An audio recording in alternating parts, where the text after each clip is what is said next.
Hello friends, welcome you all. आज हम vision IAS के 18 जनवरी वाले डेली करंट अफेयर्स डिस्कस करेंगे।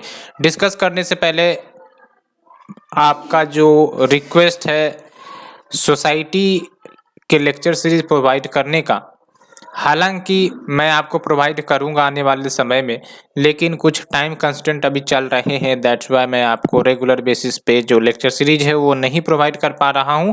और एथिक्स के लेक्चर सीरीज की बात करें तो लगभग आपका कंप्लीट हो चुका है। एक आध लेक्चर सीरीज में आपके वो सारे के सारे एथिक्स के lecture series theoretical part complete हो जाएंगे।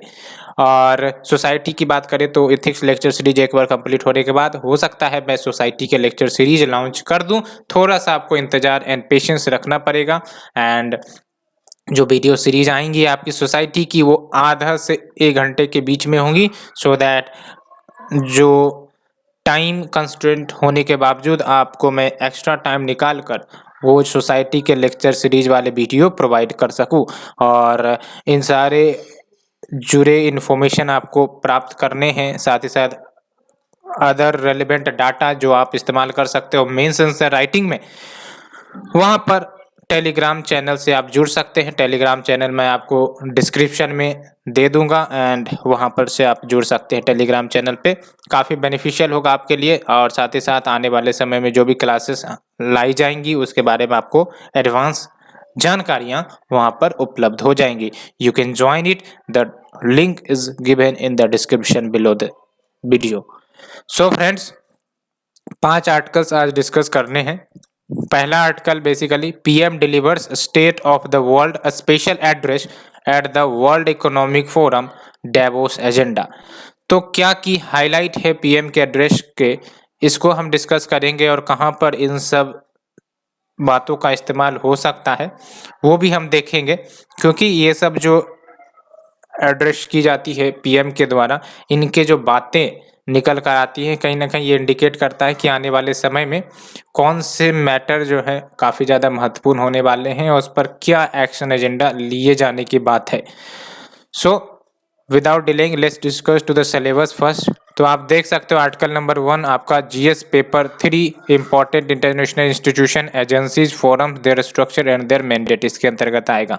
ठीक है, पैंडेमिक के बारे में इन्होंने क्या कहा, तो इन्होंने कहा कि जो आपका विजन है वन अर्थ वन हेल्थ का, उसको अचीव करने के लिए पहली बात तो ये कि वैक्सीन्स एंड मेडिसिन्स प्रोवाइड किए जाए अन्य देशों को। साथ ही साथ हेल्थ केयर प्रोफेशनल्स का इम्पोर्टेंट कंट्रीब्यूशन है for this. And along with what Indian software developers का भी रोल हाईलाइट किया गया है in the development of innovative digital platform. आपने आरोग्य सेतु ऐप की भी बात सुनी होगी जिसके तहत contact tracing of the diseases होती हैं और इससे जो हॉट स्पॉट आइडेंटिफिकेशन करने में काफ़ी ज़्यादा सहूलियत होती है, as well as other important information gather करने के लिए। तो पैंडेमिक के बारे में इन्होंने ये बातें कही। साथ ही साथ modernisation of both physical and digital infrastructure, तो जो भी फिजिकल डिजिटल इंफ्रास्ट्रक्चर है उसको मॉडर्नाइजेशन करने की बात कही गई है। For example Bharat 6 lakh villages को ऑप्टिकल फाइबर नेटवर्क से कनेक्ट करेगा, ये तो आपको भी पता होगा। साथ ही साथ 1.3 ट्रिलियन इन्वेस्टमेंट प्लान की गई है इंफ्रास्ट्रक्चर में, अलोंग विथ गति शक्ति नेशनल मास्टर प्लान, इसके बारे में भी आपको पता ही होगा। And ease of doing business के बारे में इन्होंने क्या कहा है, तो इन्होंने कहा है कि जो कॉर्पोरेट टैक्स रेट्स है उसको सिंप्लीफाई किया गया है सो दैट अट्रैक्शन किए जा सके इन्वेस्टर्स के कंपनीज को और वो इंडिया के इकोनॉमिक डेवलपमेंट में कंट्रीब्यूट करें। अलोंग विथ बहुत सारे एरियाज को डीरेगुलेट किया गया है, यानी कि ओपन कर दिया गया है प्राइवेट सेक्टर के लिए, जैसे ड्रोन मैन्युफैक्चरिंग हो, स्पेस सेक्टर हो।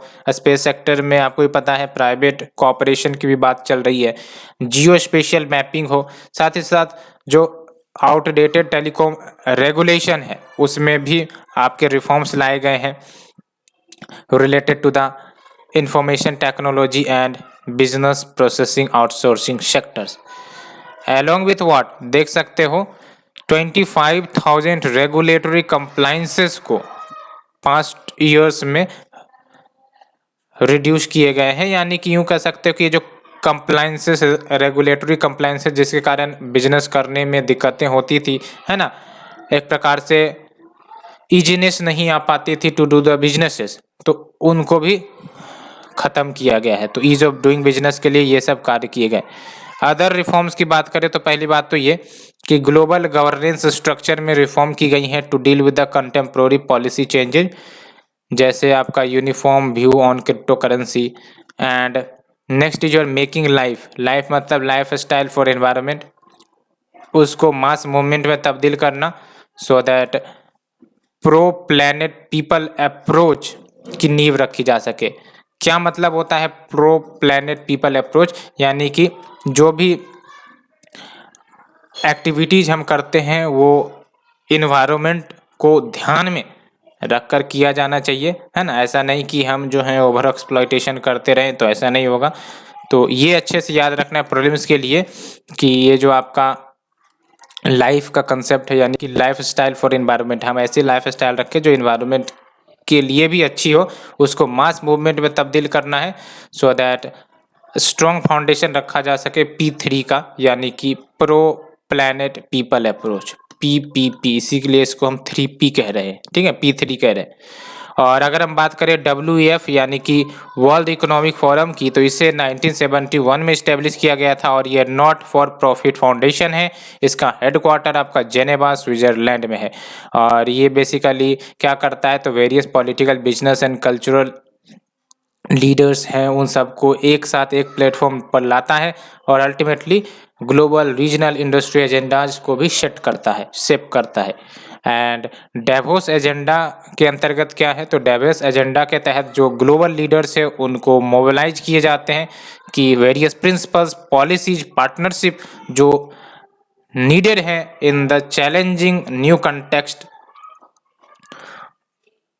उन सब पर कोऑपरेशन, कोऑर्डिनेशन स्थापित किया जाए। एंड डेवोस एजेंडा के तहत आप देख सकते हो 3 मेन एरियाज है कंसर्न के 2022 समिट में। एक तो आप देख सकते हो क्लाइमेट एक्शन, काफ़ी बड़ा कंसर्न है। दूसरा पैंडेमिक रिकवरी, एक बहुत बड़ा कंसर्न है।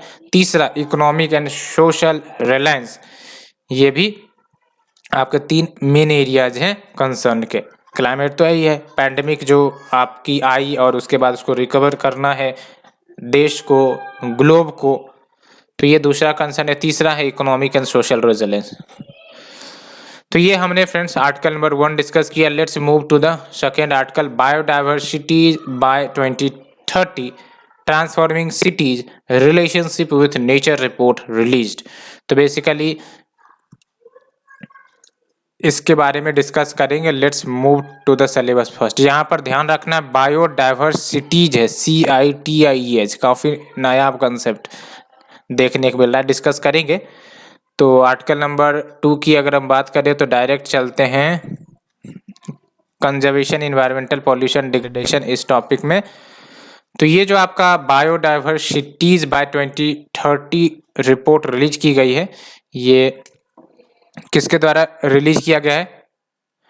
बायोडाइवर्सिटीज बाय 2030 इनिशिएटिव, और ये ज्वाइंटली लेड किया गया है World Economic Forum and Alexander von Humboldt institute Colombia.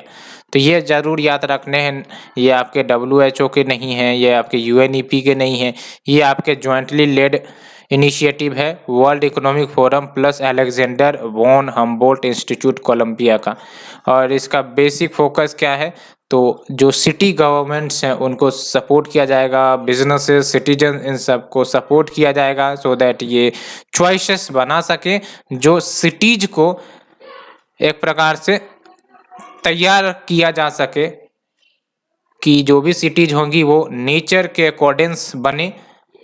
And cities should live in harmony with the nature by 2030। तो एक प्रकार से इन्वायरमेंट को इंटीग्रेट किया जाएगा सिटीज में, ठीक है। और ऐसा क्यों किया जा रहा है? ऐसा इसलिए किया जा रहा है बिकॉज अर्बन एरिया जो हैं वो आप देख सकते हो responsible for ever 75% of the global carbon emission, degradation of local ecosystem and local habitat. That's why urban areas पर फोकस करने की ज़्यादा ज़रूरत है, सिटीज़ पर ज़्यादा फोकस करने की ज़रूरत है। दैट्स वाई ये जो इनिशिएटिव है ये सिटी गवर्नमेंट को सपोर्ट करता है, बिजनेस सिटीजन को सपोर्ट करता है कि वो चॉइसेस ले सके, डिसीजन ले सके, जो इनेबल करेगा सिटीज को to live in harmony with the nature by 2030। क्या की हाईलाइट है इस रिपोर्ट की, आप देख सकते हो 44% of the global GDP in cities, ये आपका रिस्क पर है। वाई रिस्क पर है? बिकॉज नेचर लॉस काफ़ी ज़्यादा हो रहा है ना। तो 44% of the global GDP in cities estimated to be at risk of disruption from the nature loss. And next is your nature positive investment. तो नेचर पॉजिटिव इन्वेस्टमेंट मतलब क्या? नेचर बेस्ड सॉल्यूशन हो, कोई भी इंफ्रास्ट्रक्चर अगर तैयार की जा रही है, या फिर रिटर्निंग लैंड टू नेचर, तो इससे लगभग आपका 59 मिलियन जॉब्स एक्स्ट्रा क्रिएट हो सकते हैं सिटीज में वर्ल्ड वाइड, एंड लगभग 1.5 trillion annual business value generate हो सकता है बाय 2030। तो आप देख सकते हो अगर हम नेचर बेस्ड सॉल्यूशन अपनाते हैं तो इसके कितने ज़्यादा बेनिफिट है। नेचर बेस्ड सॉल्यूशन का मतलब ये हुआ कि जो भी हम सिटीज की समस्याएं हैं उसको सॉल्व करना है तो नेचर बेस्ड सॉल्यूशन, जैसे एफोरेस्टेशन हो गया, अगर पॉल्यूशन है तो एफोरेस्टेशन हो गया, इसी को हम कहते हैं नेचर बेस्ड सॉल्यूशन। और इससे आपका एडिशनल 59 मिलियन जॉब्स तो क्रिएट होंगे ही होंगे सिटीज़ में वर्ल्ड वाइड, एंड आपको एडिशनल रेवेन्यू भी आएंगी। और जब हम बात करते हैं नेचर बेस्ड सॉल्यूशन तो इसमें सिर्फ एफोरेस्टेशन नहीं, बहुत सारी चीज़ें भी आ जाती हैं। एंड जैसा कि मैंने आपको बताया, nature based solution for infrastructure delivers 28% greater added value in terms of direct and environmental benefit, है ना। तो इन्वायरमेंटल बेनिफिट यानी कि कैसे आपका ऑक्सीजन फ्रेश मिलेगा, तो जो बीमारियां हैं, डिजीज है, वो कम हो सकेगी, हेल्थ पर खर्चे कम हो जाएंगे। तो ये सब है आपका direct and indirect benefit. And recommendation की बात करें तो इसमें कहा गया है कि सिटीज को सिस्टम्स अप्रोच अपनानी चाहिए टू द गवर्नेंस, जो वेरियस स्टेक होल्डर्स के नीड को कंसिडर करता है। दूसरी इंपॉर्टेंट बात ये कि सिटीज को रीइंटीग्रेट करने की ज़रूरत है नेचर में into their special planning decisions. And जो तीसरी इंपॉर्टेंट बात ये है, जो नेचर है उसको एक प्रकार से अट्रैक्टिव इन्वेस्टमेंट बनाया जाए to the financial markets, and private funding भी प्रोवाइड किए जा सके into the cities natural capitals. तो ये 3 रिकमेंडेशंस की बात हमने की, ठीक है। तो दूसरा आर्टिकल डिस्कस कर लिया फ्रेंड्स, तीसरे आर्टिकल की तरफ चलते हैं। इंडिया मेट्रोलॉजिकल डिपार्टमेंट, इन्होंने first climate hazards and vulnerability Atlas India का लॉन्च किया है। तो ये जो एटलस है, जाहिर सी बात है, various climatic hazards and vulnerabilities को मैप करेगा। एंड इसको डिस्कस करने से पहले let's move to the article first. तो डिजास्टर एंड डिजास्टर मैनेजमेंट के टॉपिक में आएगा। तो ये जो एटलस है वो आपका सेवरल एक्सट्रीम वेदर इवेंट्स के ऊपर आधारित है। सेवरल एक्सट्रीम वेदर इवेंट की जब हम बात करते थे, जैसे एक्सट्रीम रेनफॉल हो जाना, ड्राउट भी आपका एक्सट्रीम वेदर इवेंट ही है, cold wave, heat wave, thunderstorm, cyclones, lightning, ये सब आपके आ जाते हैं। एंड साथ ही साथ जो भी रिस्क ये एक्सट्रीम वेदर इवेंट पोज करते हैं उनके आधार पर है, जैसे लोकल पॉपुलेशन का माइग्रेशन होता है, फोर्स्ड माइग्रेशन होता है, लाइवलीहुड का नुकसान होता है। आप समझ सकते हो ओडिशा या फिर जो आपके कोस्टल एरिया जो वहाँ पर साइक्लोन सब आते हैं तो कितने ज़्यादा नुकसान होते हैं, है ना। लाइवलीहुड, प्रॉपर्टी लॉस और इकोनॉमी को तो नुकसान होती है। एंड ये जो आपका एटलस है वो रेंज ऑफ वल्नरेबिलिटी की बात करता है, जिसमें वेरियस रिस्क इन्वॉल्व होते हैं, जैसे नील रिस्क भी होती हैं, low, moderate, high, very high category of risk होती है फॉर एवरी इंडियन डिस्ट्रिक्ट, ये भी याद रखना है, ठीक है। सिग्निफिकेंस यही है कि इम्पैक्ट बेस्ड वार्निंग होगा, यानी कि ये देख सकते हैं जो रिस्क को क्लासिफाई किया गया है किसी भी डिस्ट्रिक्ट को, नील, लो, मॉडरेट, ये क्या इंडिकेट करता है? इम्पैक्ट बेस्ड वार्निंग, यानी कि जहाँ पर इन सब वल्नरेबिलिटीज के ज़्यादा इम्पैक्ट होंगे वहाँ पर ज़्यादा ध्यान दिया जाएगा, है ना। तो रिसोर्स को अच्छे तरीके से यूटिलाइज किए जा सकेंगे। तो ये पहला सिग्निफिकेंस निकल कर आता है इम्पैक्ट बेस्ड वार्निंग, और इसे इश्यू किया जा सकता है फॉर वेरियस रीजंस। और एटलस कहीं ना कहीं आप भी समझते होंगे कि आप मैप यूज करते हो तो better understanding of the region and उस पर क्या कितना इम्पैक्ट होगा उसको और अच्छे से समझा जा सकता है सर्टेन एक्सट्रीम वेदर इवेंट का। एंड साथ ही साथ डिजास्टर मैनेजमेंट सेक्टर्स को भी मदद करता है कि वल्नरेबल डिस्ट्रिक्ट को आइडेंटिफाई करें और वहाँ पर accordingly preventive and adaptive measures ले सकते हैं। अब जो ज़्यादा वल्नरेबल है तो वहाँ पर strong preventive and adaptive measures लिया जा सकता है ना। अब जहाँ पर रिस्क काफ़ी कम है तो वहाँ पर रिसोर्सेस उतनी ज़्यादा न यूटिलाइज भी की जाएगी तो भी काम चल जाएगा, लेकिन जहाँ मोस्ट वल्नरेबल है वहाँ पर जो रिसोर्सेज के डिस्ट्रीब्यूशन है वो ज़्यादा यूटिलाइज होने चाहिए, है ना। और साथ ही साथ डिजास्टर प्रिपेयर्डनेस में भी ये मदद करता है, बिकॉज जो एक्सट्रीम वेदर इवेंट्स हैं वो राइज हो रहे हैं क्लाइमेट क्राइसिस के कारण। एंड क्लाइमेट रेजिलेंट इंफ्रास्ट्रक्चर की प्लानिंग में भी मदद करता है। साथ ही साथ जो भी चेंजेस देखने को मिली है हज़ार्ड प्रोन एरियाज में, पहले के जो हज़ार्ड प्रोन एरियाज हैं और आज के हज़ार्ड प्रोन एरियाज में डिफरेंसेस हो सकती है, बिकॉज क्लाइमेट चेंज का काफ़ी ज़्यादा गहरा इम्पैक्ट देखने को मिल रहा है, तो उन सब चेंजेस को भी इनकॉर्पोरेट की गई। साथ ही साथ supporting the monitoring and forecasting, public health facilities को इम्प्रूव करना, जैसे इमरजेंसी रिस्पॉन्स कैपेबिलिटीज़ को स्ट्रेंथन करना, बेटर अर्ली वार्निंग सिस्टम, तो ये सब कुछ इनिशिएटिव देख सकते हो।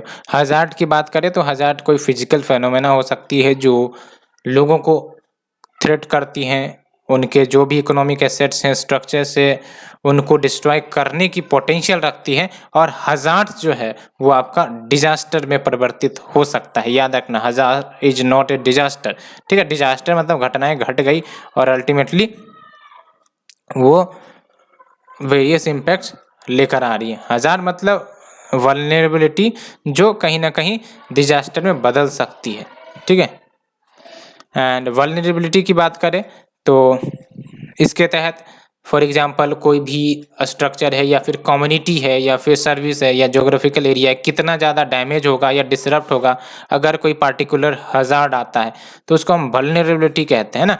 Vulnerability extent to which an area, community structure is likely to be damaged or disrupted by the impact of a particular hazard।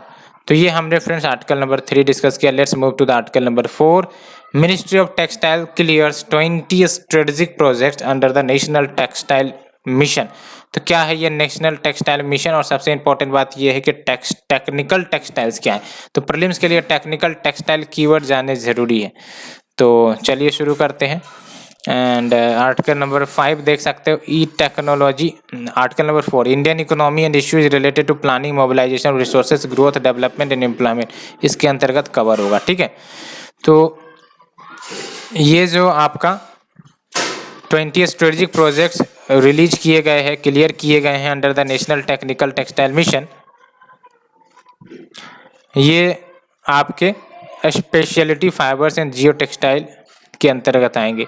जब हम बात करते हैं स्पेशलिटी फाइबर्स की, तो एक प्रकार से इन फाइबर्स का यूनिक कंपोजिशन वीव या टेक्नोलॉजी होती है और इसको डिज़ाइन किए जाते हैं किसके लिए, स्पेशलाइज्ड एप्लीकेशंस के लिए, जैसे एरोस्पेस, क्लॉथिंग, इन सब के लिए डिज़ाइन किए जाते हैं। और जो जियो टेक्सटाइल्स होते हैं वो परमिएबल सिंथेटिक टेक्सटाइल मटेरियल होते हैं। याद रखना है, जियो टेक्सटाइल मटेरियल्स परमिएबल, इम्परमिएबल नहीं, परमिएबल सिंथेटिक टेक्सटाइल मटेरियल्स होते हैं और इसे प्रोड्यूस किया जाता है पॉलिस्टर या फिर पॉलीप्रोपाइलीन पॉलीमर्स के द्वारा, जिसका इस्तेमाल मेनली इरोजन कंट्रोल या फिर सिविल कंस्ट्रक्शन सब में यूज किए जाते हैं ना, तो जियो टेक्सटाइल। लेकिन जब हम बात करते हैं टेक्निकल टेक्सटाइल, तो ये वो मटेरियल्स होते हैं या प्रोडक्ट्स होते हैं जिसको मैन्युफैक्चर किए जाते हैं primarily for the technical performance and functional properties rather की एस्थेटिक पहनने सब के लिए। ये technical textile basically technical performances या फिर फंक्शनल प्रॉपर्टीज परफॉर्म करने के लिए किए जाते हैं। जैसे कुछ आपके टेक्निकल टेक्सटाइल्स की बात करें तो मेडिकल सेक्टर में मेडिटेक हो जाता है ना। अब मोबाइल टेक की बात करें तो air bags, helmets, nylon tyre quotes, airline disposables, ये सब मोबीटेक हो गए है ना। तो आप देख सकते हो टेक्निकल परफॉर्मेंस के लिए इस्तेमाल किए जा रहे हैं, है ना। मेडिटेक में डायपर्स, सैनिटरी नैपकिन्स, ये सब आ जाते हैं। फिर आप देख सकते हो पैक टैक यानी कि पैकेजिंग में, है ना। एंड स्पोर्ट टैक, तो स्पोर्ट टैक में जैसे स्पोर्ट्स नेट हो गए, आर्टिफिशियल टर्फ हो गए, पैराशूट हो गए, ये सब आपके स्पोर्ट्स टैक में आ गए। बिल्ड टैक में आपके जैसे वॉल कवरिंग्स में यूज किए जाते हैं, तो ये सब आ जाएंगे। जियो टैक की अगर हम बात करें तो जियो नेट सब हो जाते हैं। एंड तो वही बात बोल रहा हूँ, एग्रोटेक की बात करें तो आप देख सकते हो फिशिंग नेट सब हो गए, मल्च मैट्स हो गए, तो ये सब आपके वेरियस कंपोनेंट हैं टेक्सटाइल, जो मतलब टेक्निकल टेक्सटाइल्स के। और इसके तो काफ़ी ज़्यादा वाइड यूज होते हैं, आपको भी पता है। और जब हम बात करते हैं टेक्निकल टेक्सटाइल की, तो लगभग आपका 13% of India total textile and April market का शेयर ये ऑक्युपाई करता है। और लेकिन अगर हम बात करें पेनिट्रेशन लेवल की टेक्निकल टेक्सटाइल की, तो काफ़ी ज़्यादा लो है। आप देख सकते हैं एडवांस कंट्रीज में जो टेक्निकल टेक्सटाइल का पेनिट्रेशन लेवल है वो आपका 30 से 70% है, और इंडिया में आपका 5 से 10% ही है। तो एक तो ये कि आपका पेनिट्रेशन लेवल को बढ़ाने की ज़रूरत है। एंड टेक्निकल टेक्सटाइल प्रोडक्ट्स उसको 12 ब्रॉड कैटेगरीज में बांटा गया है, ये आप एग्जांपल्स मैंने आपको बताया, ठीक है।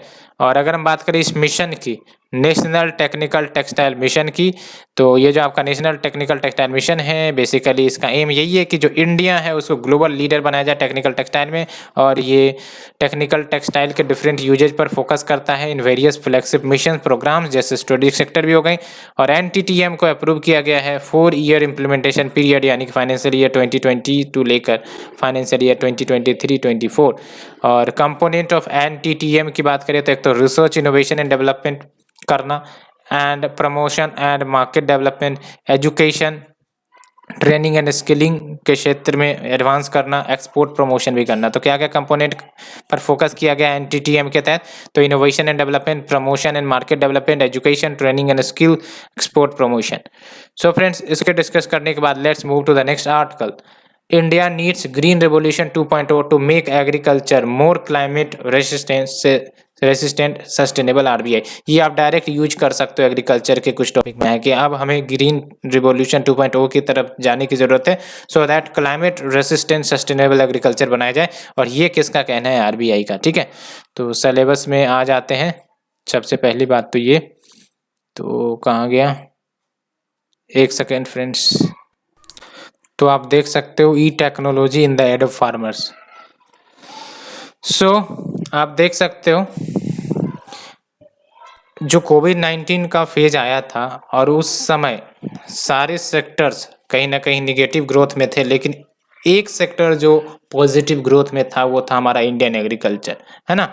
तो उसी चीज को ऑब्जर्व करते हुए आरबीआई का एक आर्टिकल फार्म सेक्टर के ऊपर कहता है कि कहीं ना कहीं जो चैलेंजेज आपके एग्रीकल्चर सेक्टर में देखने को मिल रहे हैं उसको सुधार करने के लिए आपको सेकेंड ग्रीन रिवॉल्यूशन की ज़रूरत है, along with next generation reforms. तो अगर हम बात करें ग्रीन रेवोल्यूशन की बेसिक की इंडिया में, तो 1960s के दशक में ग्रीन रेवोल्यूशन आया था। उसके कारण आपका जो फूड ग्रेन्स की प्रोडक्शन है वो लगातार बढ़ी थी, और फूड सिक्योर कंट्री इंडिया उभर कर आया था। कैसे? तो HYV सीड्स, यानी कि हाई यील्ड वैरायटी सीड्स का इस्तेमाल करके, specially for the wheat and rice. That's why आज जो है फूड ग्रेन्स के मामले में इंडिया फूड सिक्योर है।